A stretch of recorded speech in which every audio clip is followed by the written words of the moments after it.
Bonjour. Aujourd'hui, nous allons parler du Notre Père, la prière que nous a enseignée Jésus. Mais voilà, au début, je voulais vous présenter une très belle représentation d'Abraham, prise au mont Athos. Abraham, le père des chrétiens, le père des juifs, le père des musulmans, le patriarche, celui qui est considéré comme le patriarche qui obéit pendant toute sa vie, il a obéi à Dieu.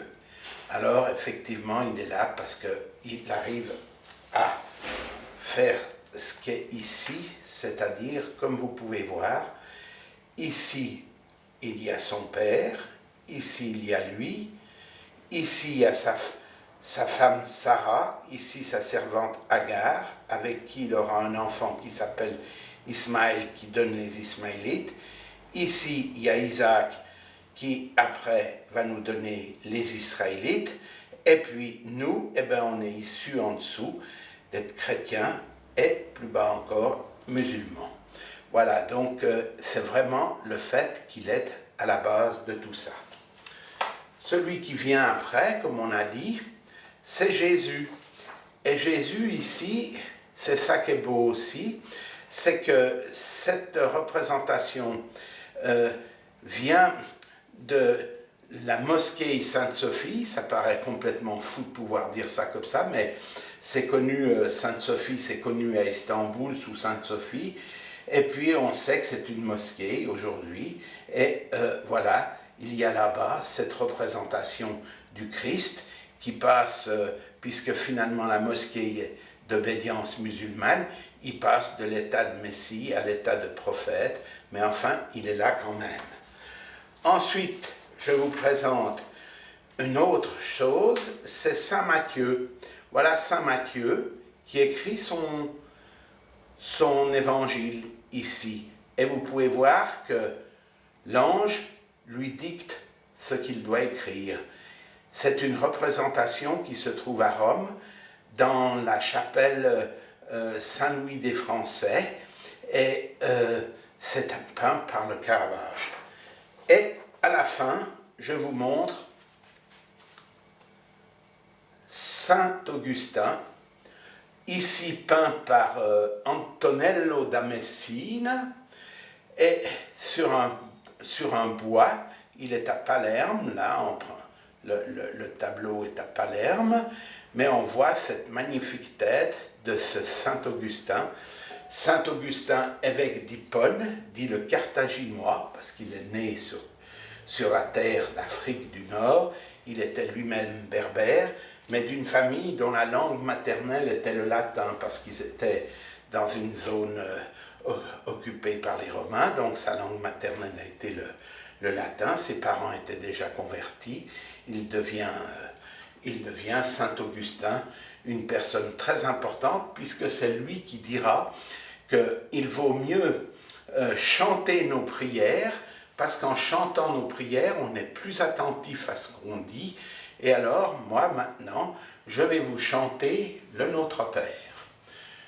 Notre Père qui êtes aux cieux, que votre nom soit sanctifié, que votre règne vienne, et que votre volonté soit faite sur la terre comme au ciel.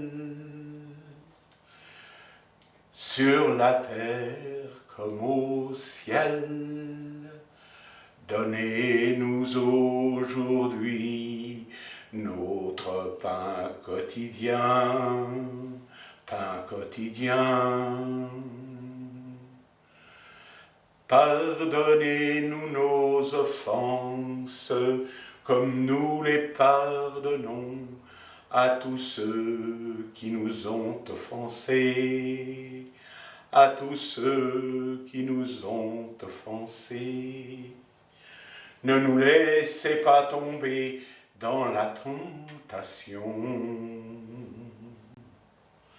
Délivrez-nous mal, car c'est à vous qu'appartiennent, et au siècle des siècles, le règne, la puissance et la gloire.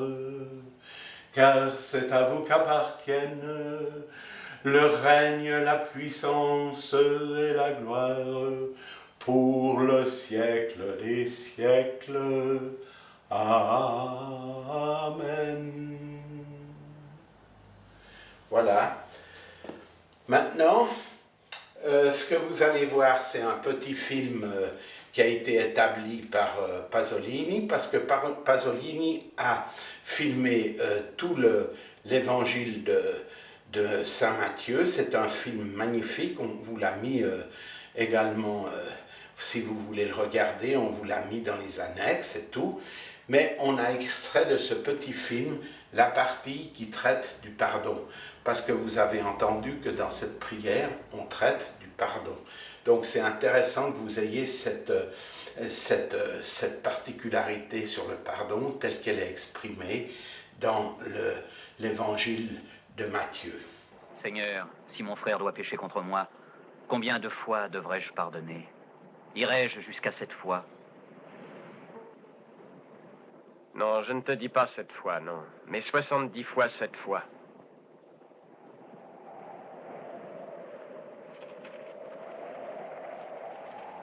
Je voulais vous dire que dans cette prière, on nous dit aussi que finalement le règne, la puissance et la gloire appartiennent à Dieu. Donc finalement, c'est bien parce que nous sommes libres. Nous sommes libres sur cette terre, nous sommes bien sur cette terre. Essayons de nous libérer puisqu'on nous donne cette liberté par cette prière. Pour finir, j'ai fait un petit poème que je vais vous lire qui s'appelle « Notre Père, notre peur, notre Père ». Voilà. Alors je vous la lis. Ce matin, au petit déjeuner, ma douleur était là, entre la théière et la tasse. Je l'ai étendue sur mon pain, j'ai mastiqué, puis avalé.